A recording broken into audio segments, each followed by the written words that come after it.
professional, Havelock knew that if he admitted he lied and knew where the fortune was, he had just signed his own death warrant.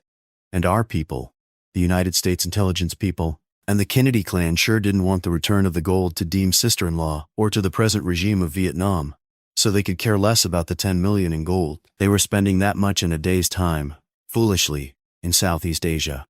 So the best thing they could do was to find out from Havelock, if possible, where the actual location of this plane was, and, again, if possible, retrieve not the gold, but the information contained therein, and then eliminate Havelock.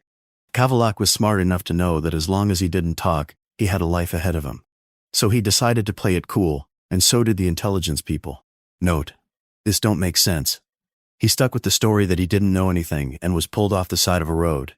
Havelock stated that as he was put in the hospital for his wounds, and he didn't remember exactly what happened prior to it, or exactly where the plane landed in the lake, the intelligence people then decided to push him into a corner.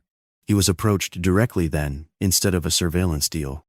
And when he was approached, he was told that Uncle Sam knew he lied about the situation, but I'm not too sure that the United States government or the agents working on him really knew that he lied. They were just assuming that he lied, and they gave him a choice. He could confess that he had lied to them and tell them where the gold was hidden, that is, where the gold lay at the bottom of the lake, or he could suffer the consequences. He knew the consequences would be the same either way. He would be eliminated completely if he did confess, or he would be eliminated if he didn't. But he also had this glimmer of hope that a dead source of information was useless, and he felt that at that time, that without him no one would find the Diem Fortune. He probably thought he could outthink and outweight the intelligence people, but he figured wrong. So the agency then decided on step 2. They tried to frame him, send him away to a VA hospital in the loony ward. They thought a short stay in the insane ward would do more to loosen his tongue than 50 hours of... This concludes page 9.